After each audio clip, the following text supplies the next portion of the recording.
Es momento de escuchar nuestro mensaje de vida. Somos Vida Abundante Chile.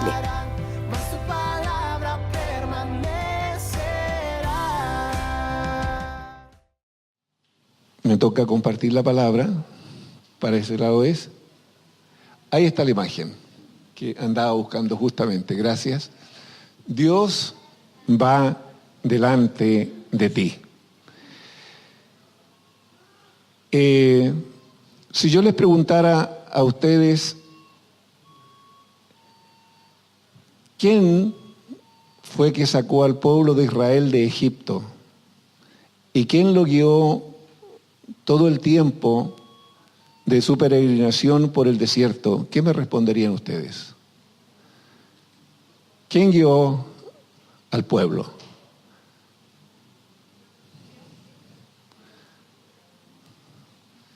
¿Están seguros de eso?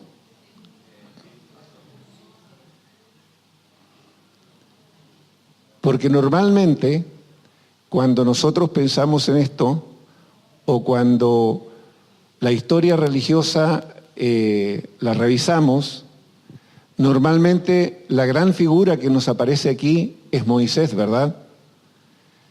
Entonces, la gran mayoría de nosotros tiene la tendencia a pensar de que quien guió al pueblo de Israel, quien sacó al pueblo de Israel de Egipto, quien lo guió durante su peregrinación por 40 años en el desierto fue Moisés. Y en realidad, Moisés era el hombre, el intermediario entre Dios y el pueblo, pero quien guiaba en realidad al pueblo era el Señor. Dios nunca ha dejado a su pueblo solo para que éste se guíe a sí mismo o tome sus propias decisiones. Siempre Él ha ido delante. Nunca el pueblo ha caminado o ha avanzado en la historia haciendo su propia voluntad. Siempre el que lo ha hecho ha sido Dios. Dios ha sido el que ha estado presente, guiando en todo. Él marca el camino, los tiempos, Él es el que guía, Él es el que protege y Él es el que da la fuerza. Nunca lo ha hecho el hombre por sí solo. Esto, por favor, quiero que lo tengan claro, que lo tomen, porque vamos a entender, y quiero que entendamos qué es lo que pasa hoy. Pero antes de eso, vamos a leer Éxodos 13, 17 al 22.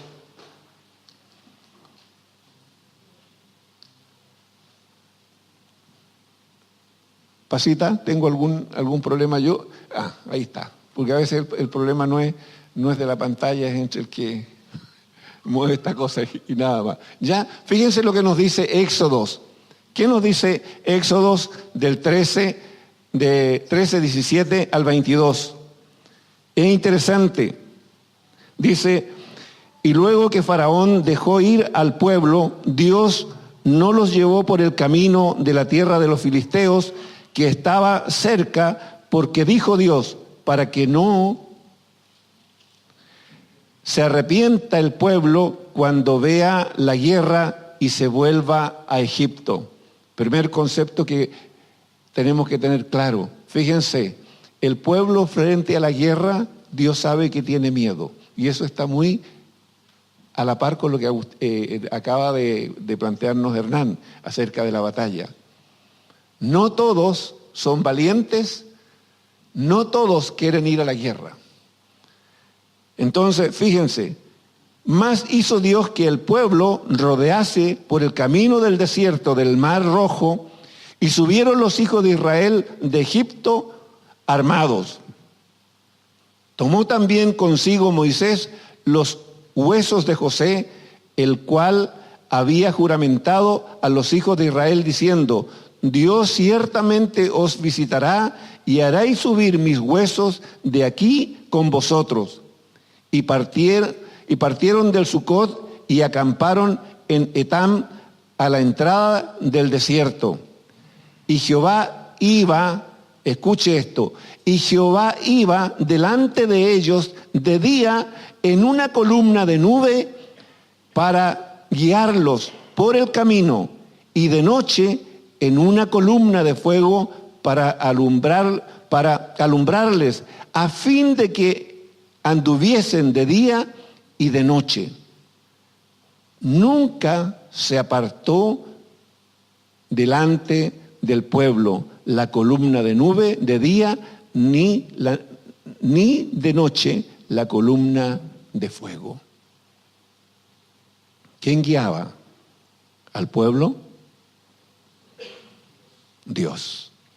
Por eso dije, nunca el hombre ha ido delante de Dios. Y por eso el título, Dios va delante de ti. Tenemos de repente, por todo lo que hemos oído, de repente tenemos la idea que el conductor de la nación de Israel, desde la salida de Egipto y mientras anduvo por 40 años en el desierto, siempre tenemos una cierta idea que nos persigue y creemos que es Moisés el conductor del pueblo, que es Moisés el que va guiando al pueblo. Y sin embargo, cuando hacemos una lectura con una pequeña atención, nos damos cuenta que quien guía al pueblo es Dios. Y Dios aquí lo hace en el día, a través de la a través de la nube, y en la noche, a través de la columna de fuego. Cuando la nube se movía en el día y el pueblo de Israel estaba acampado en un lugar, si la nube se comenzaba a mover, el pueblo tenía que levantar todo el campamento y se comenzaba a mover. Si la nube se detenía, el pueblo se detenía. ¿Quién trazaba el camino? Dios. ¿A quién representa la nube?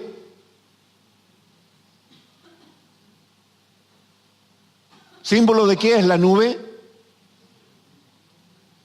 A mí me gusta hacer este diálogo porque creo que siempre pienso que entendemos más, que nos ayudamos más. La columna, la nube, representa al Espíritu Santo. Y así como la columna de fuego representa también al Espíritu Santo. Fíjense, Dios 24 horas con el pueblo. En el día la nube, dale con la columna, en el día la nube y en la noche la columna de fuego. Nunca el pueblo en el desierto dio ni siquiera un solo paso para dirigirse a sí mismo y tomar sus propias decisiones. Siempre el que fue delante y el que marcó el camino, siempre fue el Señor. Entonces, ¿cuál era la labor de Moisés? Era el interlocutor entre Dios y el pueblo. Pero insisto, el que guía es el pueblo. Y aquí vemos la instancia en que el pueblo va en el desierto. Veamos ahora lo que sucede en Deuteronomios 31, 7 y 8, ¿no es cierto? Cuando el pueblo tiene que tomar la tierra prometida. Fíjense. Y llamó Moisés a Josué y le dijo, en presencia de todo Israel. Fíjense. Antes Dios había dicho que el pueblo no era muy valiente, que lo sacó por un lugar para que no le tuvieran miedo a la guerra.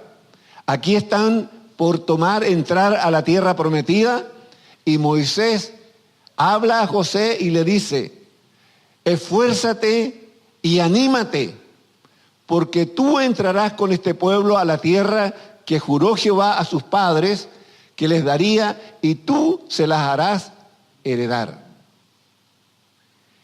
Y Jehová va delante de ti, Él estará contigo, no te dejará ni te desamparará. no temas ni te intimides.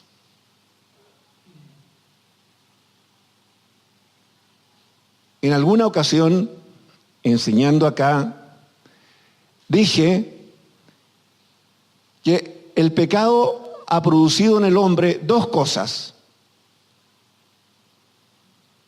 Una, cuando el hombre pecó allá en el huerto de Edén, tuvo dos reacciones. Primero, tuvo temor. Y segundo, tuvo vergüenza. Y son las dos cosas con que hoy día las tinieblas siguen atacando a la iglesia. El temor y la vergüenza. Créanme que esto, el diablo no es creador, no es innovador, él sigue con las mismas cosas antiguas, haciendo exactamente lo mismo y provocando los mismos estragos en el ser humano hoy. Y si usted se da cuenta, las batallas espirituales que usted tiene, las luchas que usted tiene, están en este plano del temor y la vergüenza. Por eso, fíjense cómo Moisés sabiamente alienta a Josué y le dice: Jehová va delante de ti, lo mismo que había hecho delante de él. ¿Qué más le dice? Él estará contigo. La seguridad, la confianza. Dios es fiel. ¿Cuántas veces lo hemos dicho? ¿Cuántas veces lo hemos cantado? Que Dios es fiel. Pero eso en realidad provoca convicción en nosotros. ¿En verdad estamos convencidos de que Dios es fiel? ¿Lo vemos en nuestra vida a cada día? ¿Somos capaces de darnos cuenta cuando Dios en su fidelidad está con nosotros y nos apoya? A pesar de las circunstancias que estamos pasando, Él le dice: Él estará contigo, no te dejará ni te desamparará. No temas ni te intimides. ¿Alguno de ustedes estos días ha sentido temor?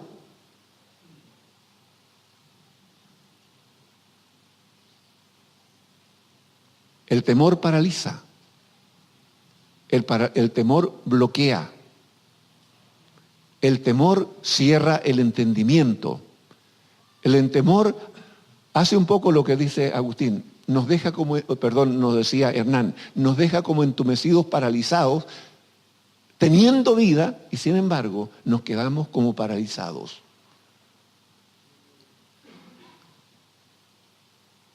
Cuando el Señor nos permite entrar en luchas espirituales muy cerradas, como digo yo,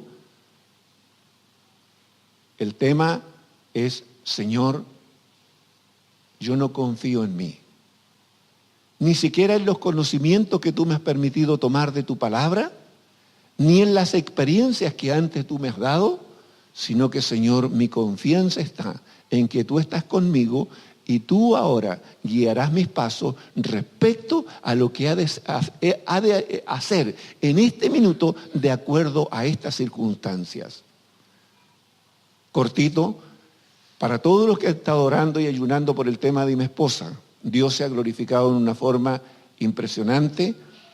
Ella está esperando en este minuto que tenga una pequeña intervención, pero el cáncer en mi esposa simplemente Dios lo secó y lo hizo desaparecer. Pero créanme, amén, ese es el Dios fuerte, el Dios poderoso.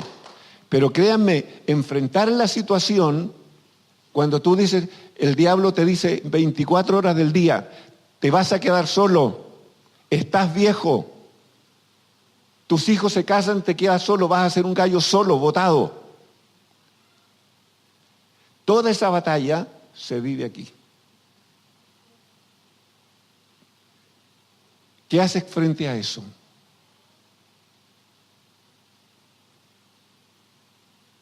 Es aquí donde está la palabra. Dios no te desamparará ni te dejará solo. Por lo tanto, no temas ni desmayes. Pero para eso, tengo que conocer lo que Dios me dice en su palabra.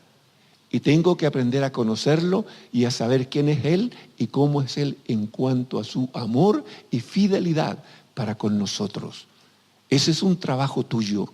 Es un trabajo personal que te lo ganas en el cuarto allí cuando Jesús dijo, entra a tu aposento, ora a tu Padre que ve en lo secreto, y tu Padre que ve en lo secreto te recompensará en público.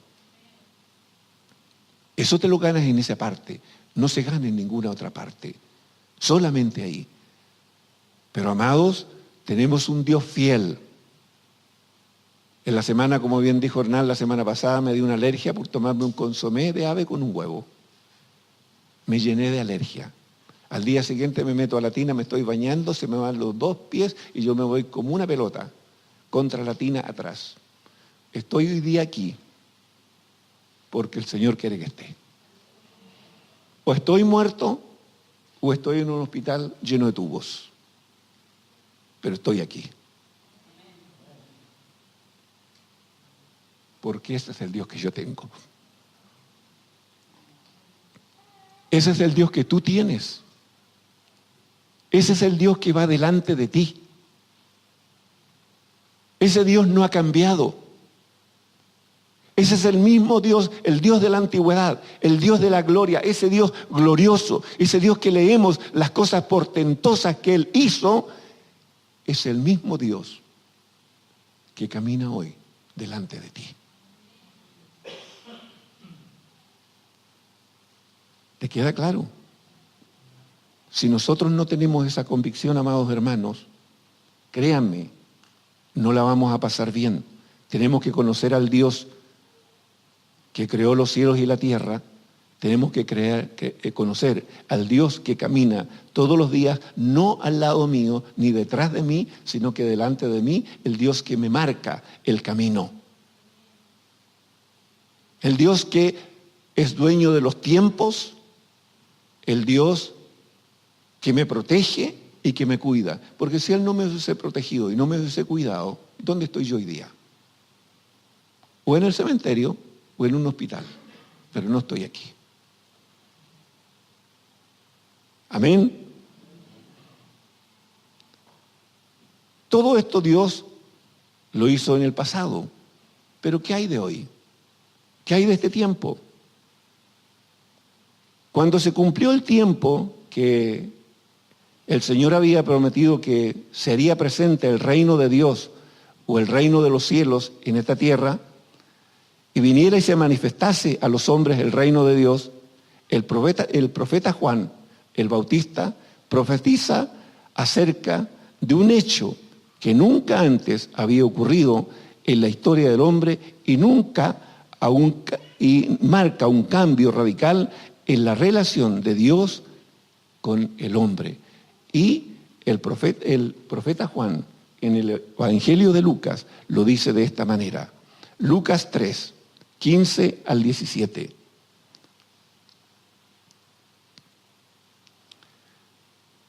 Como el pueblo estaba en expectativa, preguntándose todos en sus corazones si acaso Juan sería el Cristo, respondió Juan diciendo a todos: yo a la verdad os bautizo en agua, pero viene uno más poderoso que yo, de quien no soy digno de desatar la correa de su calzado.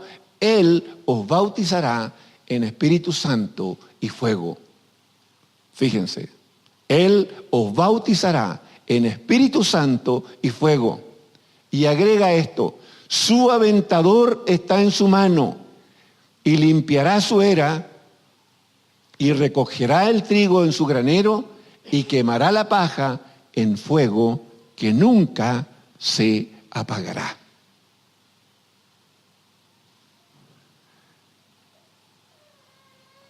Cuando Juan, el profeta Juan, nos está diciendo esto, nos está advirtiendo y nos está diciendo que viene un hecho portentoso a ocurrir en medio de los hombres, y un hecho que nunca antes los hombres habían visto.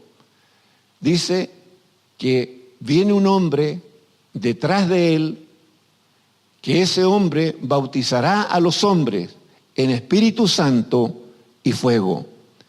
Ustedes saben que hasta esa época, hasta el momento que viene Jesús, el Espíritu de Dios venía solamente sobre hombres a los cuales Dios había elegido para un trabajo o para una misión especial.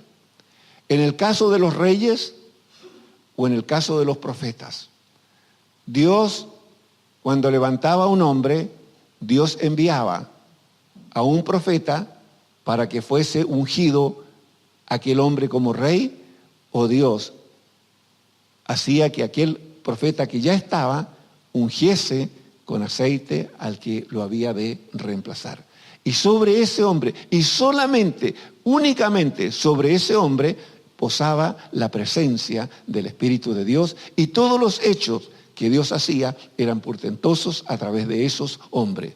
Pero fíjense, aquí el profeta Juan está diciendo que viene uno detrás de él que romperá con esta regla y que bautizará a los hombres, dice, con el Espíritu Santo y con fuego.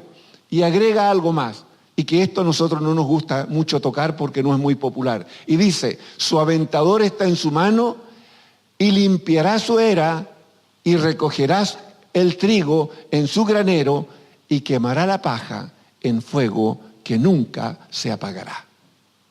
¿De qué nos habla el último versículo?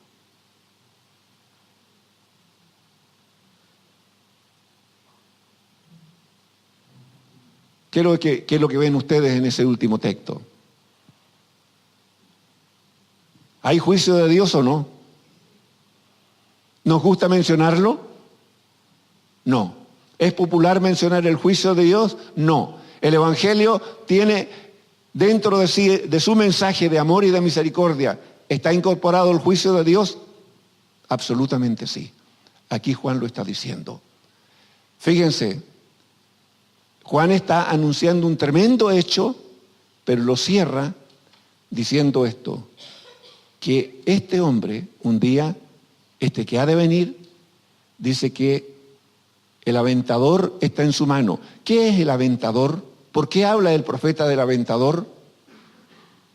¿Saben ustedes que antiguamente, cuando se cosechaban los granos, trigo, maíz, porotos, todos los granos, un lugar grande se llamaba la era. Y con un tridente, los hombres iban levantando, si el viento soplaba de allá, todos se ponían aquí y con el tridente tomaban todo eso y lo tiraban hacia arriba. La paja se llevaba el viento y el grano caía. Y esto lo repetían por muchas veces. Tantas veces iba el grano arriba y tantas veces caía que iba soltando la paja hasta que quedaba el grano puro, limpio. A esa acción se refiere la palabra y dice que el grano es el que se guarda y la paja es la que se quema. Y se quema en fuego que nunca se apagará.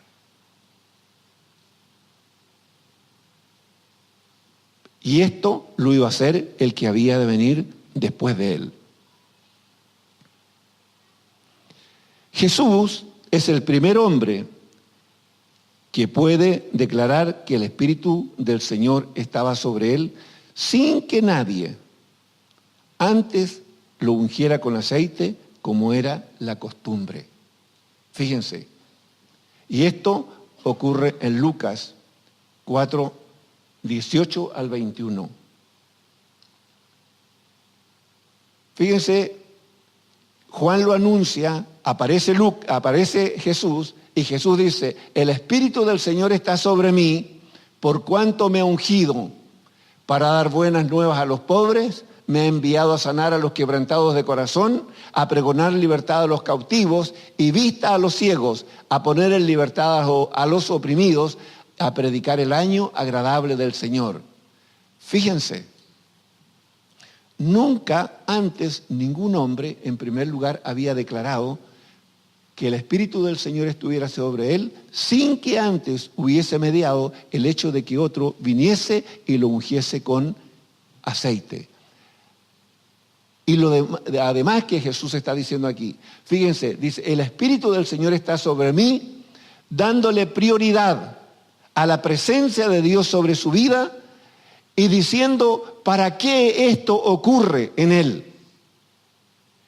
y dejando de manifiesto que no es Él el que va haciendo todas las cosas, ni el que lleva la delantera en nada, sino que es el Espíritu de Dios que está sobre Él, que lo impulsa a todo esto, y dice, por cuanto me ha ungido. ¿Qué significa ser ungido?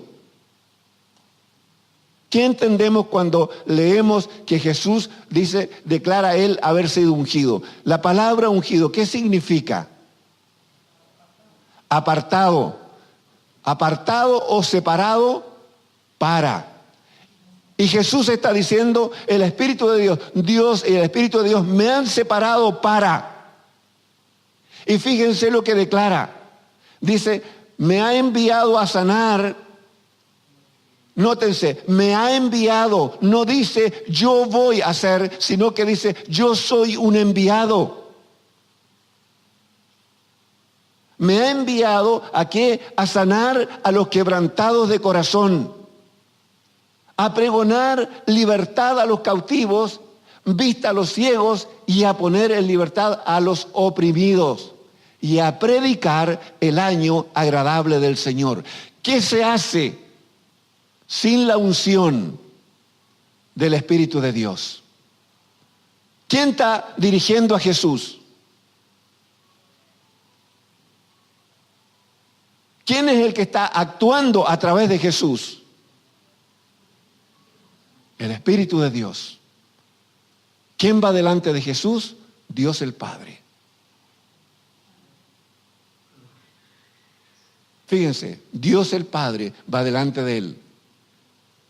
Y dice, y enrollando el libro, lo dio al ministro y se sentó, y los ojos de todos en la sinagoga estaban fijos en él. ¿Y él qué dice? Y comenzó a decirles, hoy se ha cumplido esta escritura delante de vosotros, porque eso estaba profetizado. Estaba declarado que esto iba a ser así. Y se había declarado durante el tiempo ya de Isaías. Se había declarado esto. ¿Cuántos años? Hay ahí una polémica que dice unos 700, otros 800, pero si usted quiere déjelo en 700, si quiere déjelo en 800, pero tome la dimensión del tiempo. Fíjese, algo que se declaró 700 años atrás se está cumpliendo aquí. Pero lo más notable es que el propio Jesús está reconociendo y Él nunca dijo, yo vengo para hacer esto. Él nunca dijo, yo vengo para sanar, o para limpiar, o para dar libertad. Él nunca dijo, Él le dio la prioridad y le dio nos muestra la claridad de que quién está sobre Él, quién lo está guiando y quién lo está impulsando a hacer todo esto. Y está reconociendo que fue separado para hacer esto, y quien lo ejecuta es la persona del Espíritu Santo. ¿Por qué estoy hablando esto? Porque creo que como iglesia tenemos que entrar en este año en una nueva dimensión en cuanto a conocer, a experimentar, a vivir en el día a día bajo la acción y dirección de la persona del Espíritu Santo. Si hay algo que hoy día nosotros tenemos que entender es que sin la acción del Espíritu Santo, nada de lo que aquí Jesús dice, nosotros lo podemos hacer. Nosotros tenemos que pregonar el Evangelio.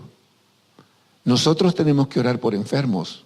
Nosotros tenemos que orar por afligidos, por atormentados, por personas que están bajo acción espiritual. Para hacer todo aquello, nosotros necesitamos la acción poderosa del Espíritu Santo en nuestras vidas.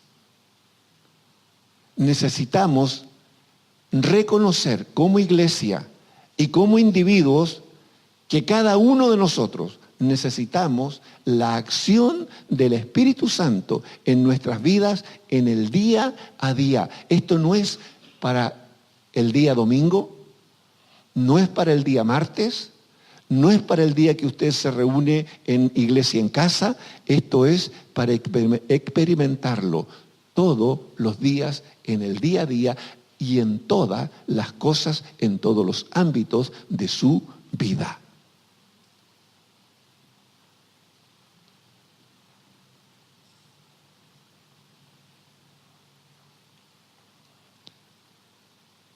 Fíjense que Juan habla de Jesús y profetiza de que Jesús mandaría o traería el Espíritu Santo en medio de los hombres. Pero aquí tenemos una curiosidad. Fíjense que si nosotros seguimos toda la trayectoria de Jesús, dura 3 años su ministerio, y llega un momento en que Jesús ya está casi al final de su ministerio y todavía esto que Juan prometió, que profetizó, y estando Jesús presente, insisto, y ya al borde del término de su ministerio, y sin embargo, todavía no vemos la acción del Espíritu Santo, ni vemos el cumplimiento de la profecía de Juan el Bautista.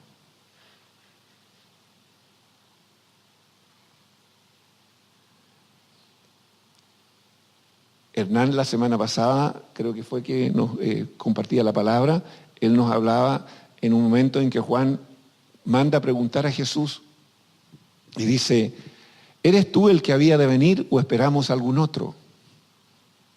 ¿Qué nos demuestra esa pregunta? ¿Estaba claro Juan o le habían subido algunas dudas? Indudablemente le habían subido algunas dudas, le habían aparecido dudas en el camino. Él ya estaba también a punto de terminar con su ministerio, pero tiene esta duda y envía a discípulos de él a preguntarle, ¿eres tú el que había de venir o esperamos algún otro? Y Jesús, la respuesta, en vez de decir sí yo soy, Jesús responde y le dice, miren, vayan y díganle a Juan, los ciegos ven, los cojos son sanados, los leprosos son limpiados, los muertos son resucitados y a los pobres es anunciado el evangelio del reino de Dios. ¿Con qué respondió Jesús? ¿Con un yo soy o con hechos?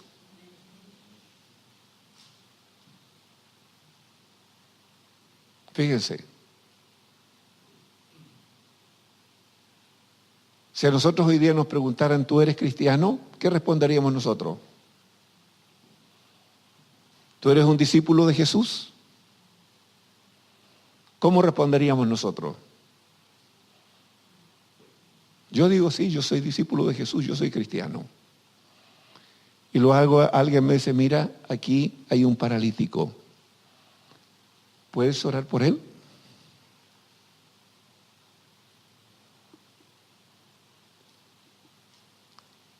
¿Cómo estamos? Jesús respondió con hechos, respondió con frutos de su trabajo. Lo que tú eres, lo demuestras con los frutos que tú demuestras, no con palabras. Jesús lo demostró con palabras, porque Él estaba claro quién iba delante de Él. Por eso dijo, comienza, sus primeras palabras dice, el Espíritu del Señor está sobre mí. Y Él está diciendo, Él es quien manda, Él es quien gobierna, Él es quien señorea, Él es el que me guía, Él es el que hace las obras. Yo simplemente estoy bajo su autoridad, bajo su dirección, a disposición de lo que Él quiera hacer a través de mí. ¿O no? ¿Hay algo que tengamos que aprender de esto? Entonces, fíjense, cuando Jesús está por terminar su ministerio, Él ahora le habla a los discípulos y les dice esto: si me amáis, guardad mis mandamientos. Fíjense, primera cosa, aquí hay otra medida. ¿Cuánto amas tú al Señor? ¿Cuánto yo amo al Señor? Amar al Señor no significa verbalizar y decir, Señor, yo te amo. Sino que amar es tomar las enseñanzas de Él y ponerlas en práctica. Cuando yo hago eso, le estoy diciendo, Señor, en verdad yo te amo. Porque estoy tomando los principios que Él me ha enseñado y los estoy poniendo en práctica. No es cuestión de recitar textos bíblicos, no es cuestión de conocerse la Biblia de Génesis, Apocalipsis, que por cierto hay que conocer la palabra, absolutamente sí. Usted tiene que leer la Escritura todos los días y conocer lo que la Escritura dice, porque cuando usted conozca lo que la Escritura dice y está frente a una situación, usted le dice, Señor, ¿qué principio aplico aquí de tu palabra frente a esta situación? Pero si usted no conoce la palabra, ¿qué pregunta si no tiene el conocimiento? Entonces, fíjense, Jesús parte diciendo, si me amáis, guardad mis mandamientos. ¿A quién se lo está diciendo? ¿A los hombres comunes o a sus discípulos? A sus discípulos. O sea, Jesús nos está hablando a nosotros. Y mire lo que dice, y yo rogaré al Padre y os dará otro consolador para que esté con vosotros para siempre. Nótese, dice otro consolador. ¿Cuál era la otra misión que tenía Jesús en medio de sus discípulos? ¿Él los consolaba o no? Fíjense, aquí Jesús está diciendo que Él le dará otro consolador para que esté con vosotros, dice, para siempre. Y luego dice, el Espíritu de verdad, el cual el mundo no puede recibir porque no le ve ni le conoce, pero vosotros le conocéis porque mora con vosotros y estará en vosotros. Cuando dice mora con vosotros, ¿cuál es el significado? ¿Cuál es la idea? Que vive alrededor nuestro. Pero luego dice, y estará en vosotros, dentro de cada uno de nosotros. Fíjense, hay algo que usted haga durante el día donde el Señor no esté presente. Porque claramente aquí el Señor me dice, estoy contigo, estoy a tu lado, pero también estoy dentro de ti. Con vosotros. Dice, no os dejaré huérfanos, vendré a vosotros. Cuando Jesús emplea este término, no os dejaré huérfano, ¿en qué condición está hablando? ¿De maestro o de padre? Un padre dejó huérfano a un hijo. Y Él está diciendo, no os dejaré huérfanos. Fíjense, el Señor descuida algo de usted y de mí. Nada. Entonces, yo necesito entender que Jesús, a través de la persona del Espíritu Santo, es el que debe de estar presente a diario en mi vida y que yo debo de aprender a desarrollar una relación con Él, con la persona del Espíritu Santo, al igual como conozco al Padre, como conozco al Hijo, debo conocer y aprender a relacionarme con la persona del Espíritu Santo. ¿Cuál es el problema que tenemos aquí nosotros con la persona del Espíritu Santo? Si a mí, como hombre, me hablan de un padre, como todos hemos tenido un padre, ya tenemos una figura. Y sabemos la labor que cumple un padre, ¿no es cierto? Lo que hace un padre. Y lo puedo entender.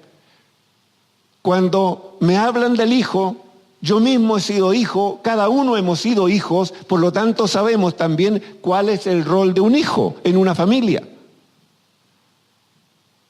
Pero cuando me hablan del Espíritu Santo, ¿cuál es la idea que tengo? ¿Cuál es la idea? Cuando usted escucha la palabra Espíritu Santo, ¿cuál es la imagen, la persona, lo que se le pasa por la cabeza? ¿Cuál es la primera imagen que viene a su mente? ¿Cómo es el Espíritu Santo? ¿Quién es el Espíritu Santo? ¿Y cómo es? Muchas veces me encuentro con cristianos que teniendo muchos años como creyentes, más que como discípulos muchas veces. Me dicen, bueno, es que es difícil hablar del Espíritu Santo.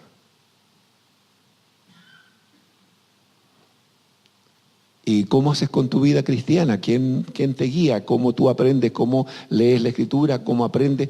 Es que, no sé, me cuesta entender. Leo y no entiendo. Me cuesta memorizar. Pero ¿y cómo te relacionas con la persona del Espíritu Santo? Es que no sé, es que me cuesta entenderlo. No tengo una imagen. ¿Se dan cuenta? No tengo una imagen, porque si le hablo de Dios el Padre, sí, me entiende. Si le hablo de Jesucristo, el Hijo de Dios, sí, me entiende. Pero cuando hablamos del Espíritu Santo, ¿qué es? De repente no falta el que pregunta, ¿pero qué es el Espíritu Santo? ¿Qué es? Me están preguntando de una cosa. Fíjense, ¿qué es?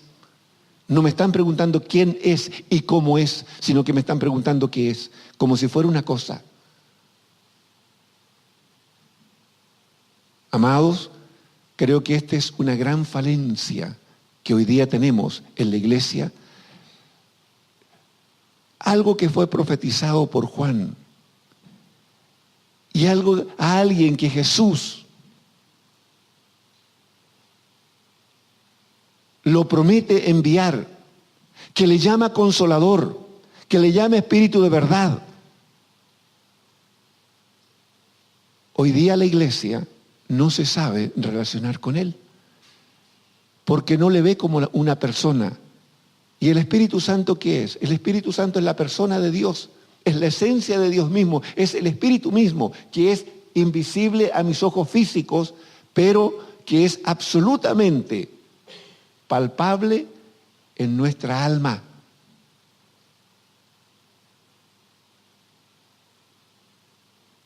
¿Él te puede hablar? Sí. Al igual que Jesús y al igual que Dios el Padre. Él te puede tocar, absolutamente sí, igual que Jesús, igual que Dios el Padre. Él te puede en algún minuto llamar la atención, sí, absolutamente. Nunca olvido la primera vez cuando estaba desarrollando hace muchos años atrás mi relación, aprendiendo a conocer al Espíritu Santo. En mi trabajo se dio un evento en que teníamos que ir a unos cursos y nos llevaron fuera de Santiago. Y yo dije, esto va a ser una reverenda lata. Señor, yo no quiero ir. Y dije, estoy dispuesto a inventar una excusa para no ir. Y el Señor me dijo, tú eres hombre sujeto a autoridad y ellos son tu autoridad en tu trabajo. Y tienes que estar sujeto a ellos y obedecer. Pero Señor, mi tiempo contigo, mi tiempo de oración, sí. Me dijo, Señor, obedece, anda, porque es lo que te corresponde. Así de claro. El Señor me está hablando de una cosa trivial, que para nosotros el trabajo, pero ¿cómo es que Dios se va a meter en eso? Bueno, sí.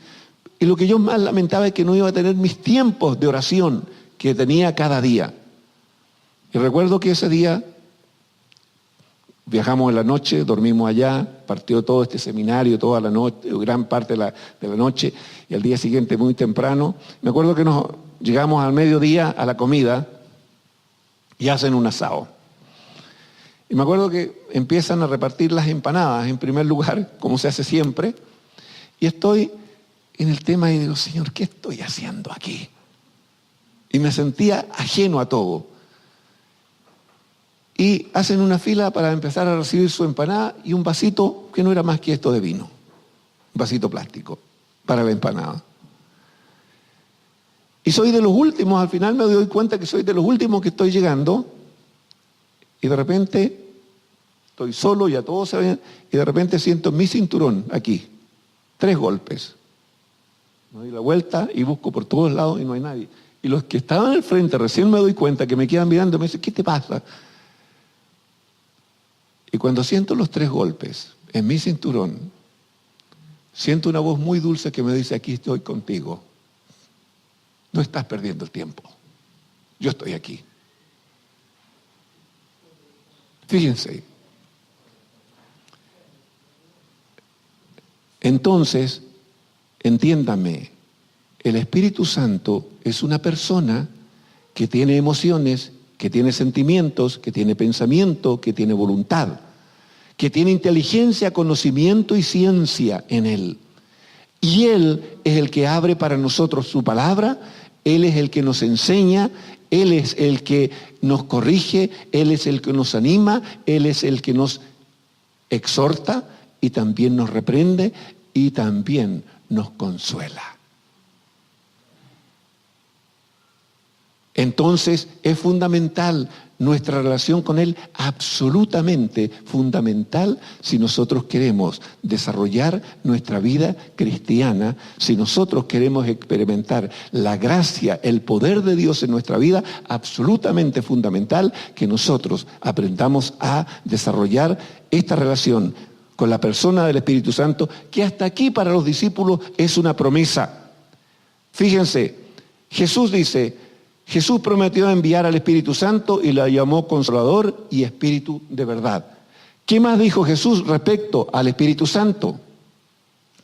Dice, más el Consolador, el Espíritu Santo, a quien el Padre enviará en mi nombre, Él os enseñará todas las cosas y os recordará todo lo que os he dicho. Fíjense lo que el Espíritu Santo debe de hacer cada día en nuestra vida.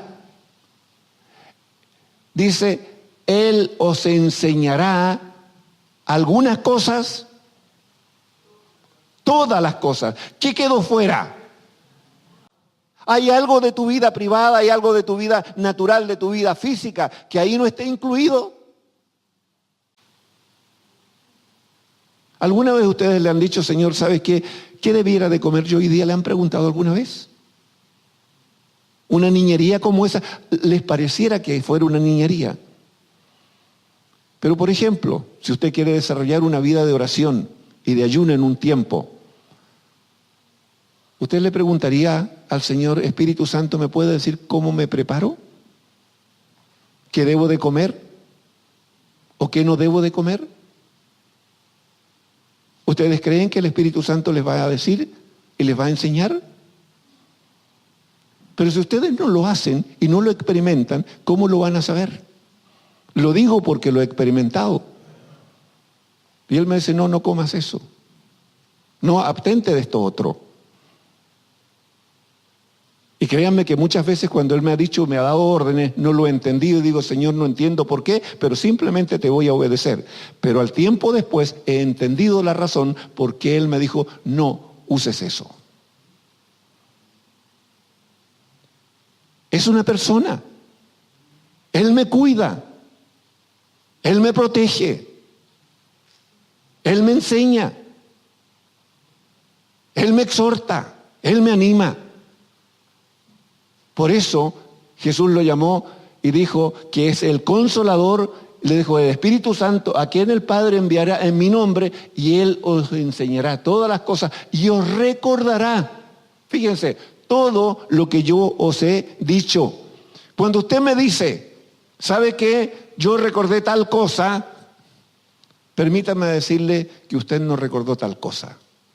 Permítame decirle, el Espíritu Santo le trajo la palabra y se la recordó. No es su capacidad. No es su capacidad. No es su inteligencia. No es su intelecto. No, es el Espíritu Santo que está haciendo su trabajo en usted, enseñándole y recordándole todas las cosas. ¿Ok? Entonces, es importante que nosotros entendamos eso, sumamente importante.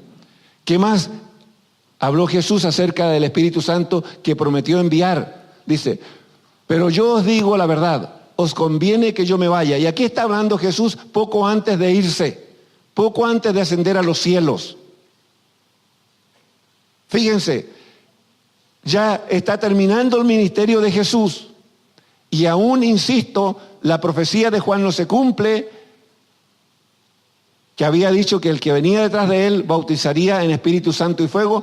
Jesús ahora, eso no se cumple, Jesús ahora está él por irse, está por ser crucificado y él está hablando acerca del Espíritu Santo y dice, pero yo os digo la verdad, os conviene que yo me vaya, porque si no me fuere el Consolador no vendría a vosotros, mas si me fuere os lo enviaré. Fíjense, y cuando él venga, convencerá al mundo de pecado, de justicia y de juicio. ¿Quién convence? ¿Es la excelencia de mis palabras? ¿Es lo fluido de mi oratoria que convence? ¿Es mi elocuencia la que convence? En absoluto. Si no hay acción del Espíritu Santo, no hay convicción. Y dice, de pecado por cuanto no creen en mí, de justicia por cuanto voy al Padre y no me veréis más, y de juicio por cuanto el príncipe de este mundo ha sido ya juzgado.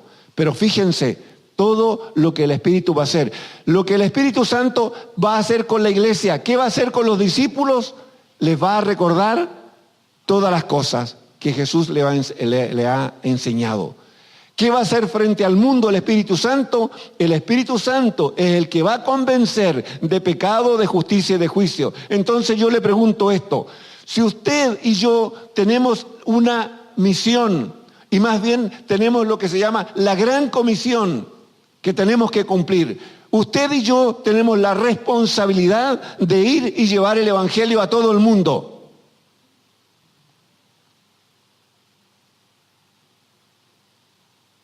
¿Quién va a ser el que va a convencer de pecado, de justicia y de juicio al mundo? ¿Usted, yo o la persona del Espíritu Santo? Entonces, ahora hago un pequeño recuerdo, un pequeño repaso. ¿A cuántas personas en este año, usted en el año que pasó, le predicó el Evangelio? ¿Cuántas de esas personas reconocieron a Jesucristo como Señor y Salvador de su vida? Y si no lo hicieron, pregúntese por qué la predicación del Evangelio que usted hizo no tuvo el poder ni la autoridad para convencer a las personas de pecado, de justicia y de juicio. Pregúntese qué es lo que falló. Y la respuesta está aquí.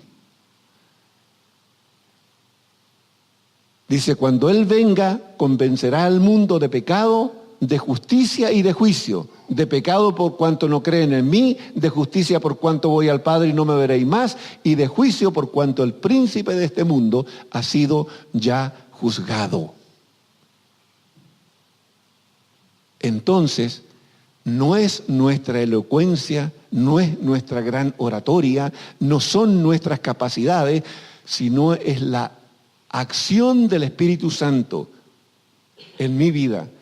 Pero para eso Él tiene que tener el señorío. Y escuche lo que estoy diciendo.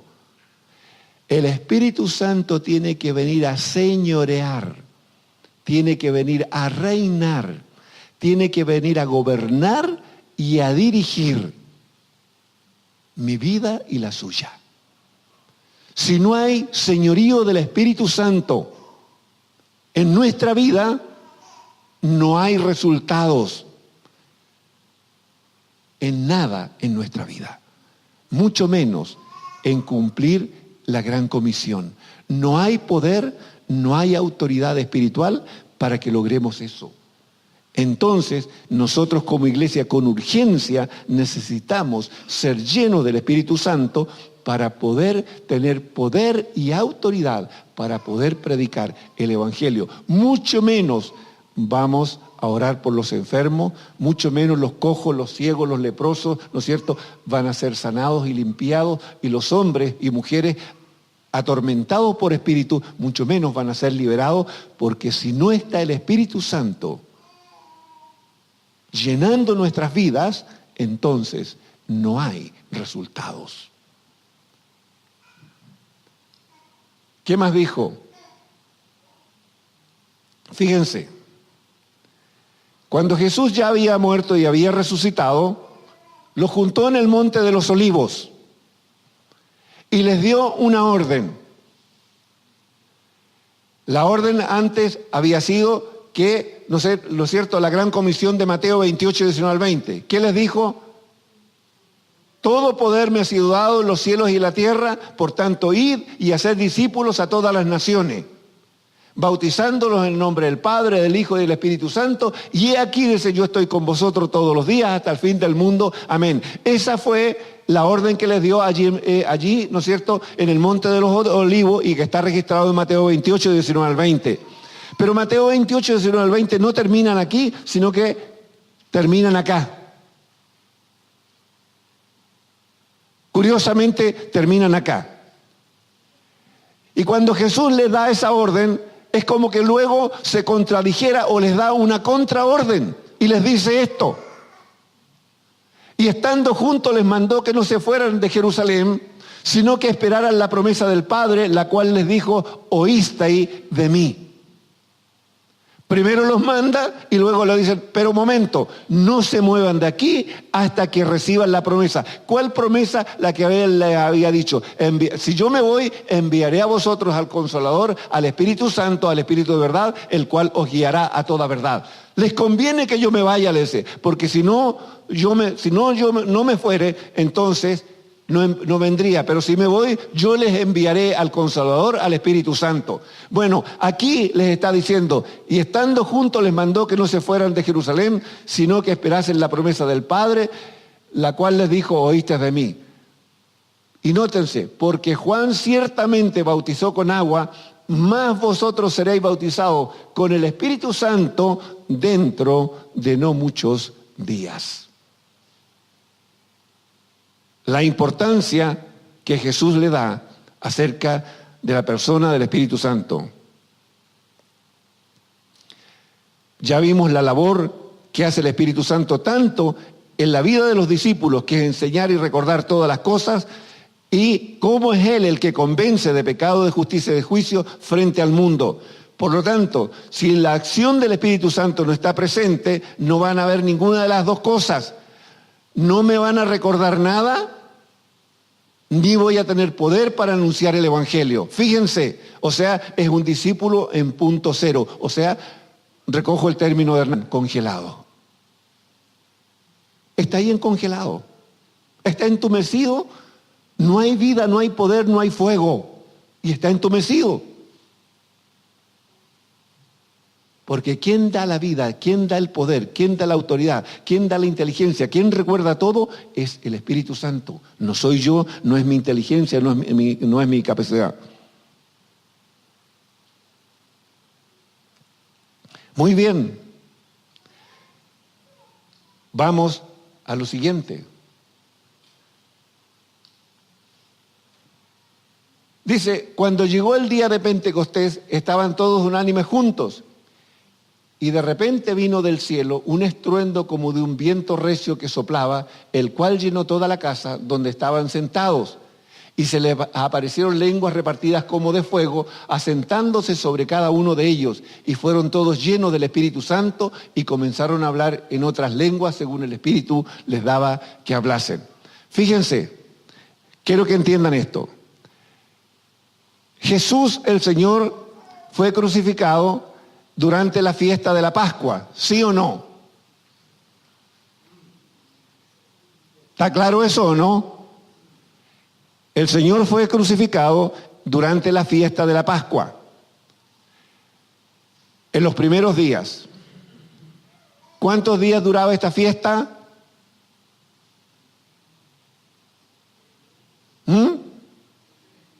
¿Cuántos días, los que son más antiguos, cuánto duraba esa fiesta?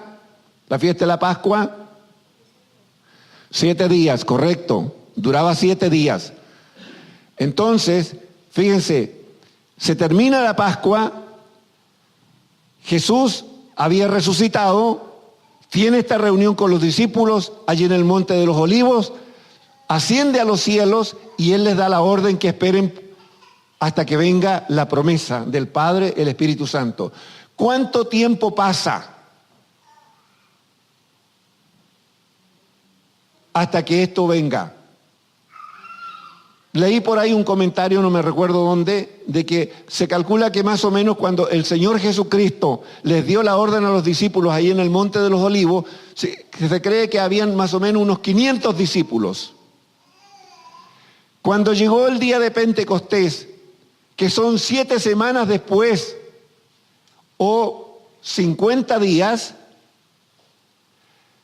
que esto viene después, la fiesta de las primicias o la fiesta de los primeros frutos, es cuando viene el Espíritu Santo.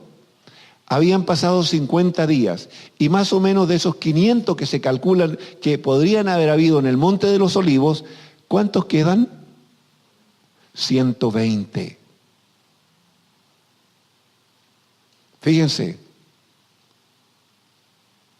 de 500 a 120. La perseverancia, el problema de la perseverancia en nosotros los seres humanos. 50 días y ya quedaban apenas 120. Y se cumple, fíjense, después de 3 años y 50 días, se cumple la profecía de Juan el Bautista.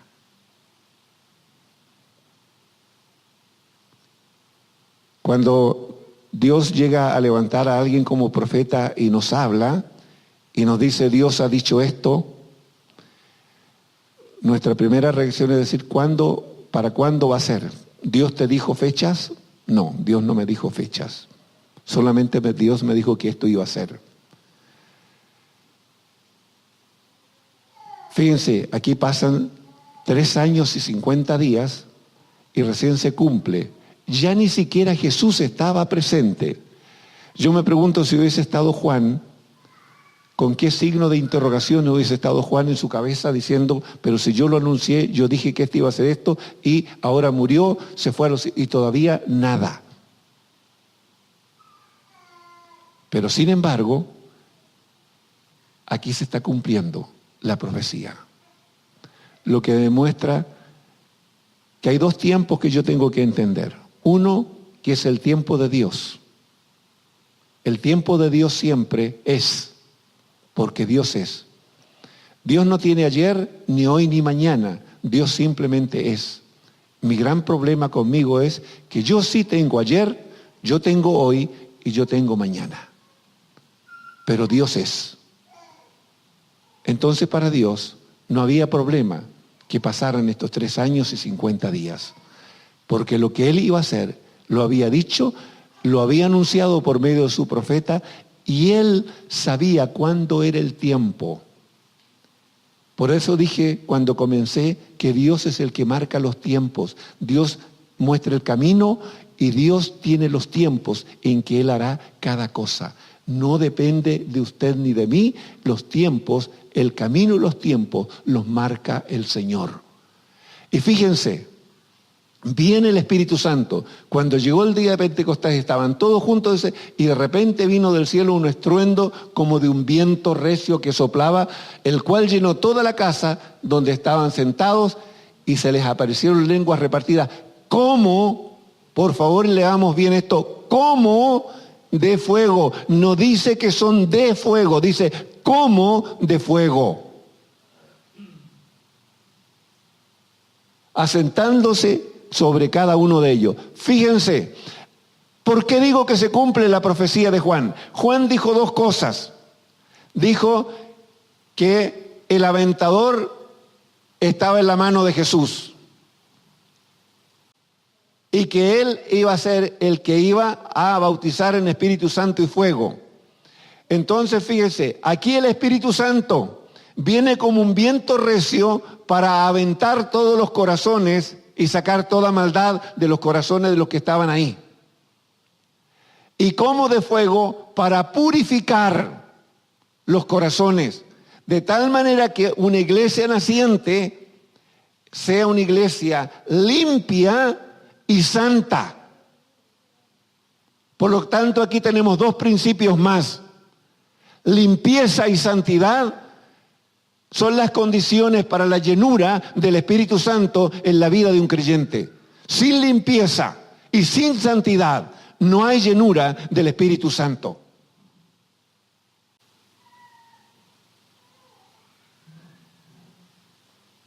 ¿Suena duro?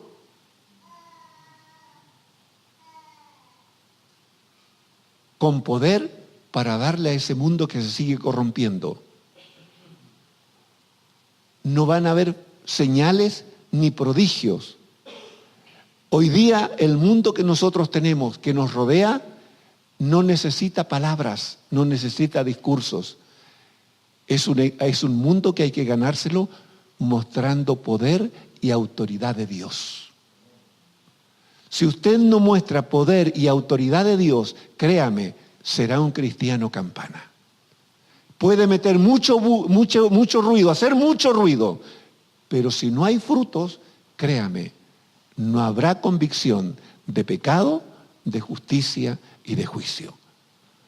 Así que, iglesia, si usted va a descansar, ok, lo tiene merecido, ha sido un año duro de trabajo, ok, vaya, pero no pierda su relación con Dios y busque en este tiempo, como dijo el Señor, mas tú cuando ore, entra a tu aposento y cerrada la puerta, ora a tu Padre que ve en lo secreto, y tu Padre que ve en lo secreto te recompensará en público. Busca en esa intimidad con Él la llenura del poder del Espíritu Santo sobre tu vida y propongámonos como congregación, Espíritu Santo, no queremos hacer nada sin que tú seas el que nos dirija. Queremos, Espíritu Santo, que tú vayas delante de nosotros. Queremos que tú nos guíes. Muéstranos el camino por el que tenemos que andar. Porque sin la acción y el poder del Espíritu Santo no es posible hacer la obra de Dios. No es posible hacer la obra de Dios. Ni es posible cumplir con Mateo 28, 19 al 20, con la Gran Comisión. Entonces, amados hermanos, los desafío a trabajar individualmente y colectivamente en una búsqueda profunda de una relación con la persona del Espíritu Santo. Amén. Que el Señor les bendiga.